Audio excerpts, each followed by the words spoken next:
Ready to roll. Okay. Tough weekend in Tempe, to say the least. I'll start out by saying that Cam Rising is out indefinitely, lower leg injury.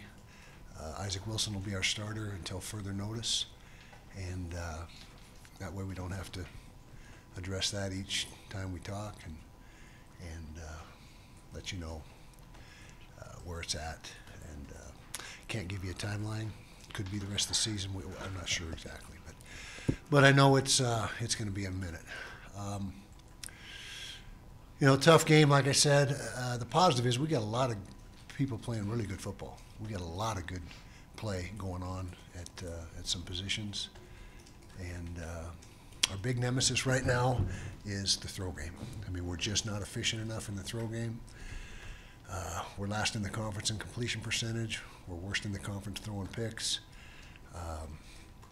and so we gotta figure that out. And that's our third down percentage is suffering, our red zone is suffering, and it's really a product of not being able to be efficient enough in the throw game. We got to coach that better and put our guys in better position to succeed. And so that, if you were to say, what is the main problem with this football team, that's it right now. And like I said, we're getting a lot of good play. Proud of Dallas Vakalaki. He stepped in, true freshman, just got off a church mission 6 months ago, and here he is playing at a very high level in a Power 4 conference, and he got his first chance to play significant snaps and really made the most of it. Defensive ends are playing well. Receiver core, very few drops, making plays when they have the opportunity.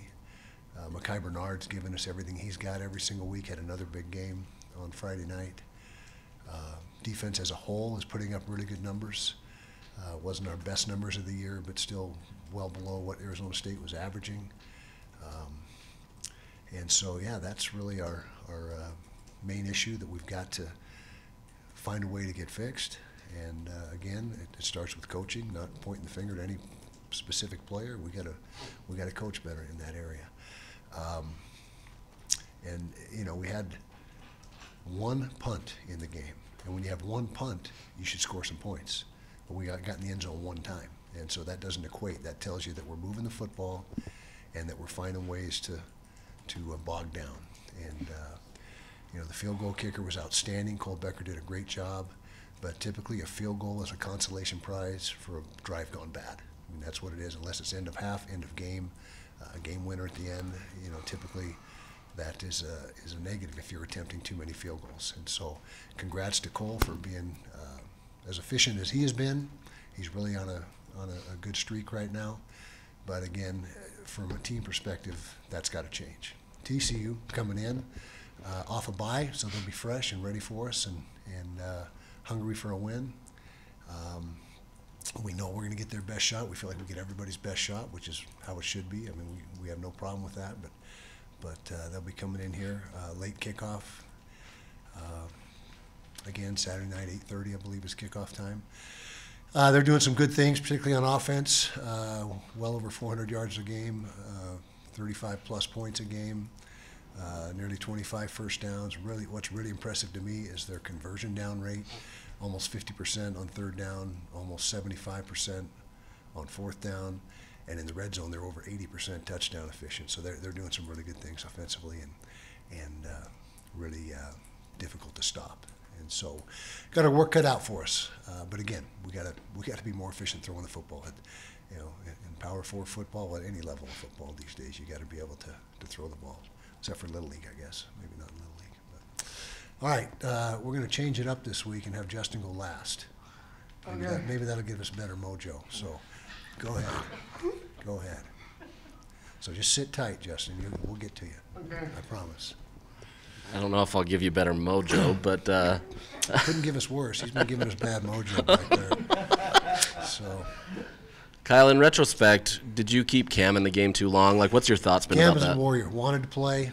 That we really moved the ball at the end of the first half and thought, okay, even though we didn't, get in the end zone, and then move the ball well the first drive of the second half. And Cam, we had that thought, would that be a move that we would make? But he wanted to finish. And he's a seasoned vet. He would let us know if he felt like he was not being effective enough. And so we did not make the move, and that's that. That was the decision that really our offensive coaches came to, and our coordinator and quarterback coach. So that's where we're at with that. Kyle, given Cam's injury, he's out indefinitely, was there any conversations about potentially using that 8th-year medical redshirt waiver? No, but there will be now. Now that we're in the situation that we're in, that's a possibility. I think. I don't know. Again, we have to explore it in detail with the compliance, and I'm not even sure Cam would be interested in going that route. You know, he's got a lot to think about, and so just take a step back right now. Let him get this most recent injury thoroughly diagnosed and on the road to rehab, and then that would be something we talk about sooner rather than later. Wow, that's it. I thought we were up to Justin already. Hold tight, Justin. You want Justin? Kyle, with the issues in tackling, kind of where are you finding those? What's been the biggest thing for that? Well, the running back is very good. Scattaboo is a good back. He went over 100 yards on us, a couple big plays, a couple 50-yarders or thereabouts, and he'll make everybody, week in and week out, be a little bit suspect tackling-wise because he's just so powerful. But we did miss 19 tackles, which is far above our sweet spot of single digits.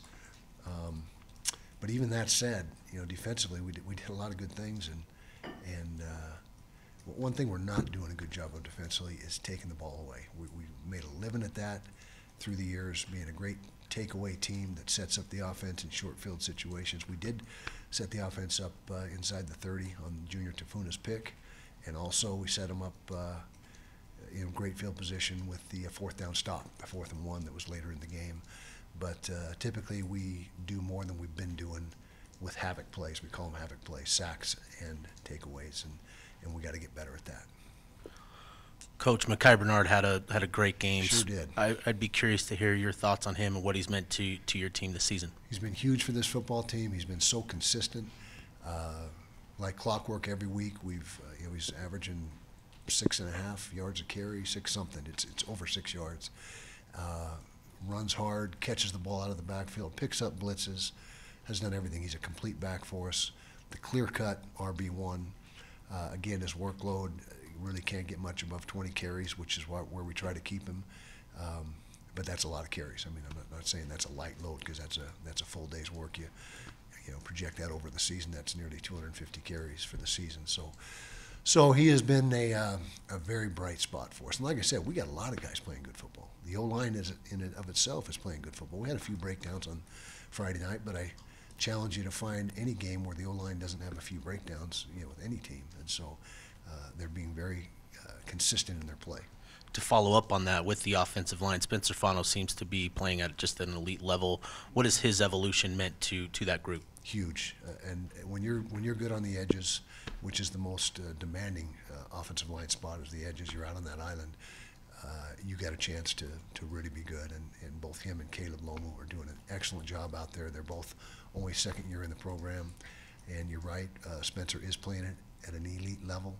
And he's just getting better and better, and so is Caleb. So that's been a big plus. And the inside three is doing a good job too. I don't want to diminish what they're doing, but it's very demanding out there, and they're holding down the fort, to say the least. Kyle, with the keys of the offense now handed to Isaac, what things are you looking for from him in terms of development? And with those keys, how much of that, I guess, with his improvement, would that, I guess, help him move forward, potentially being the future of this team next year? Yeah, well, we got to try to get our completion percentage up. Like I said, we're at the bottom of the league in completion percentage, so that's job one. Actually, job one is cut down on the interceptions. We've thrown 10 this year, and nobody in the league is in double digits, and so that's taking care of the football. But then more completions, and Isaac does give us an element of the QB run game. He's pretty adept at that, and so we just got to continue. We can't forget he's a true freshman, and no excuses, because when you're out there, whoever's out there has got to get it done. But there is going to be some things that we're going to have to live with. But as long as he stays on the trajectory that he has been on, which is, we think, in the right direction, then we got a chance. What is kind of the current midseason return on linebackers? I know obviously they've dealt with a lot of injuries, and that can be part of it. But if you have maybe a report card on including the fact they've been dealing with those injuries on the linebacker room. Yeah, I would say maybe a B minus, maybe a B, C plus to B, somewhere in there. I know Lander feels like he needs to be more productive. It's coming from his mouth to me. He feels like he's got to pick it up, and he's playing hard, just leaving a few plays out there that he usually makes. John Hall has been a big plus for us, coming in and picking up some of the slack for the loss of Karenni and Sione Fotu. Both those guys have been down. We hope to get Karenni back. We'll see what happens this week. Sione maybe as well, but we're probably 80% of the time in a 4-2 scheme, so we got only two on the field. And when we do go that third guy, it's right now it's Trey Reynolds who is the guy until we get some of those guys back. And Trey's doing a nice job. He only had like 5 or 6 snaps, but he graded out 100%. So he does a good job for us, and he's a special teams stalwart. I know that's not your question, but he's a very good special teams player right now, and I believe he's got a bright future here. Utah and TCU had a few memorable matchups in the Mountain West. Did. What do you remember about that series, especially that 2008 game? Yeah, the 2008 game was the night game. I think it was a blackout in Rice Eccles. Brian Johnson to Freddie Brown for the game winner right there towards the end. I think we'd reached the end zone one time prior to that, maybe 0. I can't even remember. It was a low-scoring game. Was it 13-10? 13-10, something like that. And that was maybe the loudest. There's been a few isolated, well, the crowd is great always, but where it's at its peak was when we scored that touchdown. That place erupted, and that was a great game for us. It meant the championship was on the line, and we ended up obviously finishing it off with an undefeated season. But that was some great battles. I remember they boat raced us one time when I think it was game day, no game day. I don't remember that game. I don't either. That's right. All of a sudden, it just popped out of there. Thank you for that. Thank you. Yeah. Power of the Force, Star Wars. Yeah. Workout shirt, There you go. Okay. Anyway, a lot of memorable games with the Horned Frogs, and Gary Patterson was at the helm for so many years. In fact, every one of those. And so, those stand out in your mind because they were so competitive. Excuse me. Coach, you talked about needing more havoc plays. Yeah. And you raved about the depth that you had at defensive end before the season. Do you start to tap into more of that depth and create more of a rotation there? Van and Logan Fano have really done a great job, and they've played, especially Van has played, I think, every snap the last 3 or 4 games since Connor O'Toole has been on the shelf. And so Paul Fitzgerald gave us a few snaps on Friday night, maybe should have played more, but between Logan and Van, they're really doing a nice job on the edges. Van was leading the nation in sacks at some point a few games ago. He's probably not now, but they've been very steady. And if we can get Connor back, that gives us one more weapon off the edge. But we have tapped into that depth, and that's why that position has been able to stay at a consistently high level. So a few weeks ago, you mentioned that Rabbit Evans is someone that needs to have a little bit more experience in this defense to have a big game, and he was one of the leading tacklers on the team on Friday. What have you seen from maybe 2 or 3 weeks ago that led him to have that performance this week? More command of the defense, knowledge of assignment. Alignment and assignment was not with us in spring, so he was playing catch-up. And I've been talking about him for several weeks, and last week was the week where he had his breakout opportunity, made the most of it. He's our starting strong safety right now, and you saw him make a bunch of plays. He's a very gifted athlete, and so if we can keep him on the same trajectory and heading in the same direction, he's a guy that we think is going to be very valuable for us. Coach, how do you kind of reinstill confidence and belief in your players after back-to-back losses like this to, kind of regroup that confidence level? Yeah, well, we've got to be positive with them, but at the same time, they got to be positive, and they got to be warriors and want to battle through some adversity And it's not like we're 1-5 or we're sitting here with a horrific season, but we have dropped a couple games in a row, and we're not used to losing 2 in a row around here, and so we've got to put it behind us quickly because no one feels sorry for us. It's us in this building, and that's it. No one else is going to, cry the blues for us. There's not some, I think I said several years ago, magic fairy that's going to wave a wand and all is going to be right. We got to work hard on the field. We got to study. Everything that goes into winning a football game has got to continue to take place. We're not going to back off one bit on the work ethic, the workload. Some teams lose a few games and say, "Oh, let's make it fun." No, that's not how we are. We don't operate that way. We're gonna grind it out and try to right the ship. That's our challenge. Final question. That means we're to you, big guy. Okay, with the destabilization of the quarterback position at this time, is there any thought process in getting Brandon Rose integrated into the offensive package this week?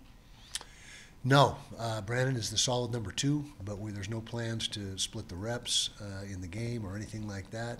And we feel like the quarterback position is stable. We just don't have Cam. It's just everyone moves up one rung on the ladder. And Isaac now knows, like he did a few weeks ago, that he's going to be the guy. There's no guesswork. He'll get all the reps, which equates to about 75% of the reps during the work week. And Brandon Rose will get the remaining 25%. If anything happens to Isaac, you will see Brandon. But unless things go really sideways, Isaac is our guy, and we feel very confident in him.